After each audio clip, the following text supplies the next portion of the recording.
The email landed in my inbox like a guillotine. Sterile, formal, unfeeling. The subject line was a death certificate dressed up as paperwork. Lease assumption, agreement finalized. My name, Rachel Miller, stood alone under sole tenant. His Andrew Cole was gone. Deleted. As if he had never existed outside the black and white confines of a PDF. Just 72 hours ago, I was brimming with righteous fury. I told myself he was being dramatic, that he'd be back by Sunday night, tail between his legs, maybe even with flowers and an apology. But the silence in this apartment now is not peace. It's punishment, a roar that echoes with everything I tried to ignore. I told myself I liked the space, that I could stretch out in the bed, that I could leave my shoes wherever I wanted.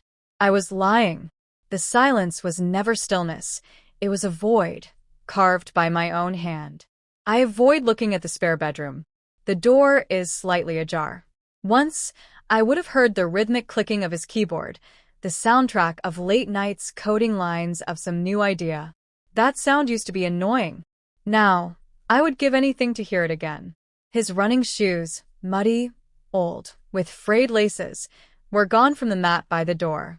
His oversized coffee mug, the one with the pixelated heart he made in Photoshop and ordered custom because it reminded him of old-school video game love, no longer sat on the drying rack. All that remains is my laptop, its cold white screen a harsh contrast in the dimness of my kitchen. I reread the email. The words blur together. Legalese. Finality. Sole financial and legal responsibility for the premises shall henceforth reside with Rachel Miller. There is no emotion in legal documents. Just conclusions. That's when I heard his last words again. Not as a memory, but like fresh glass cutting into my skin. Thank you, Rachel, he had said, standing in the doorway with his duffel bag slung over his shoulder. Thank you for reminding me that all my efforts were meaningless. I had scoffed then. A smug little sound. I thought his words meant I'd finally made my point, that he understood his place in the world compared to mine. I thought I'd taught him a valuable lesson. I was wrong. The cold clarity in his voice wasn't defeat. It was freedom, and I was too proud, too blind, to see it. Now that pride has curdled into panic, an actual, physical thing crawling beneath my skin. I feel it in my chest, like an anchor I can't shake. He's not sulking. He's not coming back. He has simply, efficiently, and quietly ended us. And I'm only just beginning to understand that I was the one who handed him the scissors. 2 years. That's how long we had. The first year was beautiful. Because I still saw Andrew, not his checking account. He is the kindest man I've ever met. A quiet, passionate dreamer. A self-taught game developer who poured every waking hour into his indie project, Nebula Horizon, a game he believed would not just change his career, but our future. And I believed in him. At first. We lived modestly. Our dates were picnics, flea market strolls, and dollar theater movie nights. Our anniversaries were marked by heartfelt notes and used books that held sentimental meaning. He was so good at paying attention, at remembering the things I said in passing, and turning them into gifts that made me cry. When I'd have a bad day at the PR agency, he'd make my mom's soup recipe from scratch. No shortcuts. He remembered that I liked my tea slightly oversteeped. He was thoughtful in a way that no man had ever been with me. But my job changed me. Or maybe I was always this way and just hadn't met the right temptation. I marketed luxury for a living. My days were filled with photo shoots of $6,000 handbags and champagne galas. My social feeds overflowed with colleagues announcing engagements in Santorini, buying penthouses in Miami, and discussing flight delays to Monaco like they were inconveniences instead of privileges. I started to feel like our life was a holding pattern, a cramped layover in coach, waiting for a gate that never opened. Slowly, Andrew's gestures stopped feeling romantic. They started feeling cheap. His hand-picked vinyl became, why can't he just get me something new for once? His home-cooked meals became, we never go anywhere real. His love, a consolation prize. I began to resent the very things that once made me fall in love with him. And then I made the gravest mistake. I started to think his circumstances were him. The moment that ended, everything wasn't sudden. It was slow brewing, but it exploded the week of his birthday. I was elbows deep planning the launch event for a luxury watch brand. The floral budget alone could have paid Andrew's rent for a year. He came into the kitchen that Tuesday evening, glowing with boyish excitement. "Hey, I made a reservation for Saturday. For my birthday. I thought we could go back to Mario's Trattoria where we had our first date." Mario's. The tiny Italian place with the red checkered tablecloths and garlic bread that came in plastic baskets. It had been perfect once. But now, in the glare of my laptop and looming deadlines, his announcement felt like a slap. I didn't even look up. "You booked a restaurant?" He smiled, still hopeful. "Yeah. Thought it would be romantic. A little full circle, you know?" "Andrew," I said flatly, "I'm working on an event with a six-figure budget and you're excited about a place that serves $14 pasta?" He hesitated, like I'd just slapped him. I thought you loved it there." "I did," I snapped. "When we were starting out. But it's been 2 years. Shouldn't we be moving forward?" I could see it hurt him. But I didn't stop. I accused him of being stuck, of dragging me down. I said he wasn't ambitious. That he was wasting time on a fantasy. That he booked a cheap restaurant because he couldn't afford a real gift. I said, "God forgive me, it's pathetic." The room went still. He just stared at me. Like he didn't recognize me anymore. And in that moment, I didn't feel shame. I felt power. Control. I told myself this was a necessary wake-up call. That I was doing him a favor. That if I embarrassed him enough, maybe he'd finally grow up. So on Saturday night, I didn't show. I turned my phone off. Let him sit there. Let him stew in the failure I believed he needed to face.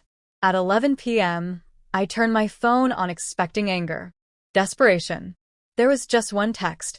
"Rachel, I'm sitting here alone. I get it now. Thank you for reminding me that my efforts were meaningless. I hope you find what you're really looking for." No fight. No drama. Just silence. I went to bed smug. I thought I'd won. The next morning, he was gone. Not just physically. Digitally. Blocked me on everything. I panicked. Called everyone. Finally, I messaged Josh, a fellow developer and his close friend. "Hey, have you seen Andrew? He's not responding." The reply came fast. "Yeah. He moved. Took the job with Starbeam Interactive. In San Francisco. Finally signed. Flew out yesterday. Huge win." I stared at the message like it was in another language. "A job?" Josh elaborated. Andrew had turned them down for months. Said he wasn't ready to leave New York. Said he didn't want to move because of me. Then came the final blow. "He actually thanked you. Said your honesty made him realize he had nothing left holding him back. That you gave him the push he needed. So congrats, I guess." I dropped my phone. I wanted to scream. I wanted to rewind time. Because Nebula Horizon, the thing I called childish and pointless, was his key. He hadn't failed.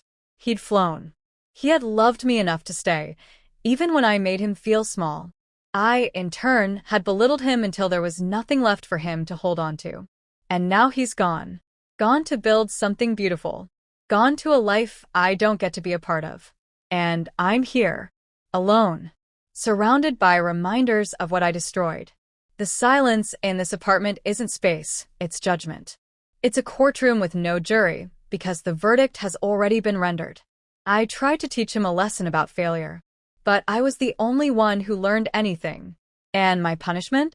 To live forever with the knowledge that I turned away from real love because it didn't look like the fantasy I sold for a living. He is free. I am not. Because he left me. But worse. I made him leave. The first bill came in on Monday. Full rent. Utilities.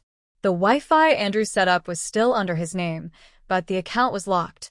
I stared at the screen, and it stared back like a challenge. I paid it. Every penny. My card trembled in my hand. I had wanted space. Independence. I had it now. I sat alone in the same kitchen where I had once accused Andrew of being a failure. I had mocked his dreams, flaunted my job, called his love a consolation prize, and now I was eating toast for dinner in silence because I couldn't afford groceries until payday. Every corner of this apartment echoed with confrontation. But not with him. No, he was long gone. The confrontation now was with myself. I went to work Tuesday, dressed in a blazer I hadn't dry cleaned in weeks. My team at the agency buzzed with news about a gala, another event where everything sparkled on the outside. My assistant, Hannah, chirped, "You good, Ratch? You seem off." I forced a smile. "I'm fine." I wasn't. At 3:45 p.m., I ducked into the stairwell and finally broke. I slid down the wall and cried until my shoulders shook and my phone buzzed from the pocket of my blazer. A text from my mother. "Saw your post from the gala. You're glowing. Is Andrew taking the photo? Tell him I said hi." I didn't respond. Instead, I opened Instagram, scrolled down to the last post that still had a trace of Andrew in it, and deleted it. One by one, I erased every photo of us. Every caption where I had once called him my anchor. My forever player, too. My favorite distraction. It felt cowardly. It was cowardly. But I needed the illusion. I needed to pretend that I hadn't made a mistake so enormous it swallowed me whole. That Friday night, Maya showed up at my door. She didn't text first. She just knocked. I opened the door and found her standing there with 2 bags of takeout and a look that made it clear she wasn't here to comfort me. She was here to confront me. "Let me in." I stepped aside. She set the food on the counter, didn't sit down, didn't smile. Just crossed her arms. "You look like hell." "Thanks." Don't thank me yet. I knew what was coming. And still, I wasn't ready. You lied to me, she said. I blinked. "What?" "You lied about what happened. You made it sound like he ghosted you. Like he ran away from commitment. You told me he didn't want to grow up, that he was obsessed with a fantasy world. But Rachel," she paused and her voice cracked, "you forgot that I knew him, too." I tried to respond, but she cut me off. "You remember my cousin Trevor? The one with the startup game blog? Guess who reached out to him last week to say thank you for his early review of Nebula Horizon?" Her eyes were blazing. "Andrew. From San Francisco." I sank into the barstool. He told Trevor that he's never been more inspired. That being free of everything that made him feel ashamed of his dreams was the best thing that ever happened to him. Maya leaned in, her voice suddenly cold. "Do you know what it's like to hear the man you broke talk about how liberated he feels after you're gone?" I didn't mean don't. She stepped back. "You didn't mean to hurt him? Rachel, you designed that night. You let him sit in the one place he thought meant something to both of you, and you left him there like trash." Silence. She paced. "You say you loved him. But love doesn't humiliate. Love doesn't manipulate. And it definitely doesn't turn off its phone at 7 p.m. to make a point." I was trying to wake him up. She whirled on me. "Wake him up to what? That your love came with terms and conditions? That unless he earned a 6-figure salary and booked fancy dinners, he wasn't worthy?" I looked away.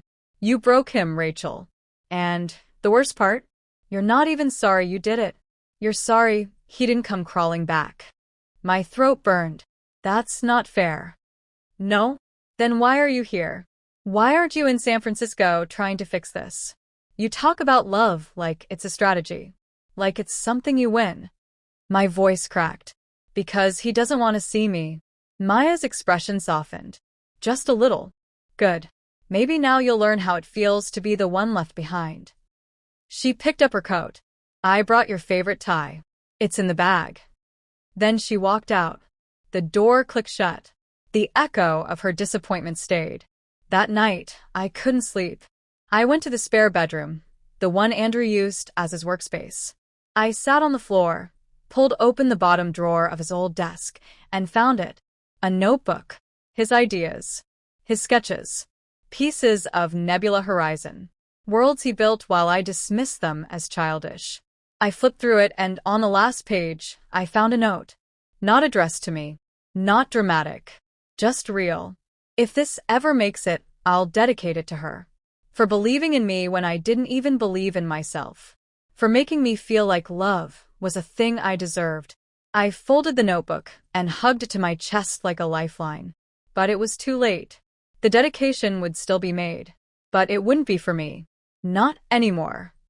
3 years. That's how long it took for Andrew's name to become a symbol. The indie developer who defied the system. The genius behind Nebula Horizon. The man who turned heartbreak into a billion-dollar universe. And me? I stayed where I was until I wasn't. It started slow. First, I was passed up for promotion. Then my name was removed from the firm's website without warning. Restructuring, they said. Fresh blood, they called it. The truth? I had burned too many bridges with the same arrogance I once used to love Andrew with. I tried to pivot. Consulting. Freelance. But in an industry where reputation was everything, mine was a memory no one wanted to remember. Irony, right? I used to stand in boardrooms dictating how to shape brand identity, and now I didn't have one myself. Rent became a struggle. Then a burden. Then an impossibility. I sold the apartment.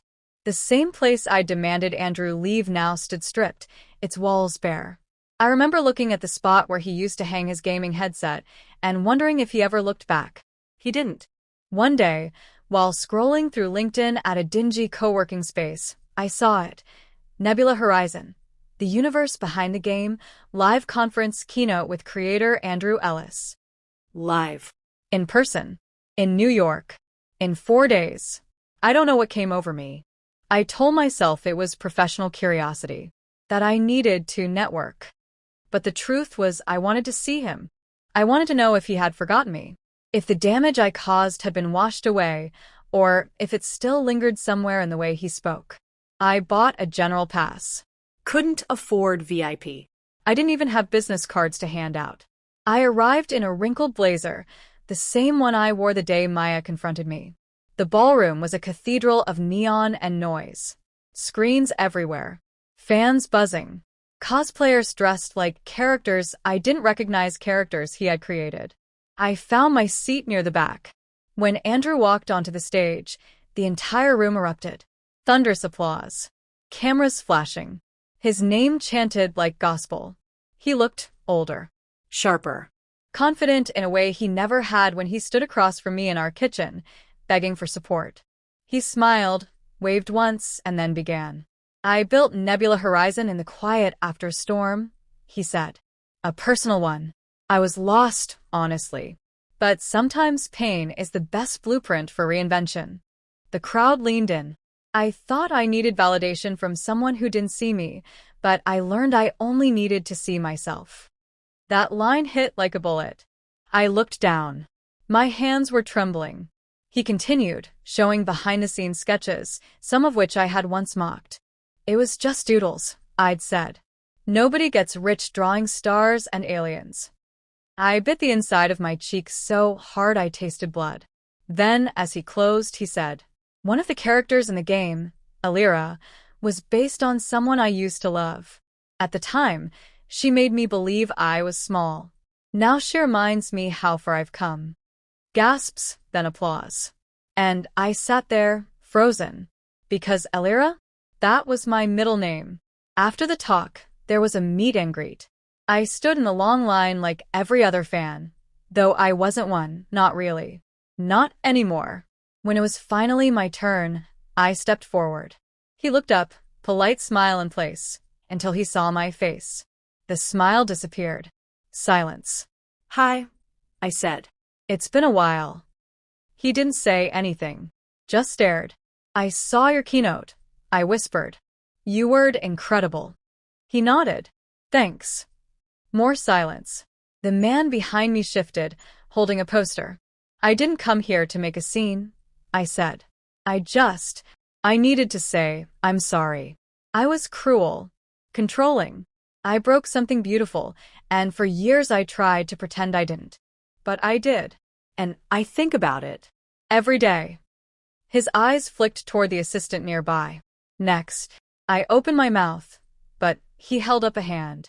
Not unkind. Just final. I forgave you a long time ago, Rachel, he said. But I don't owe you anything beyond that. I blinked.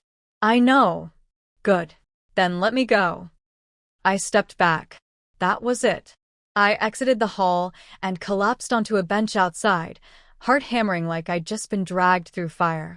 He had moved on. I hadn't. That night, I returned to a one-bedroom rental in Queens, far from the skyline where I used to dream of skyscraper meetings and champagne nights. I made a cup of tea, opened my laptop, and looked at a blinking cursor. I started writing. Not to fix the past, not to earn forgiveness, but because there was nothing else left. A memoir. Not of love, of loss. Titled, The Woman Who Let a Universe Go. And this time, I wouldn't rewrite the ending. Because some endings aren't tragic. They're deserved.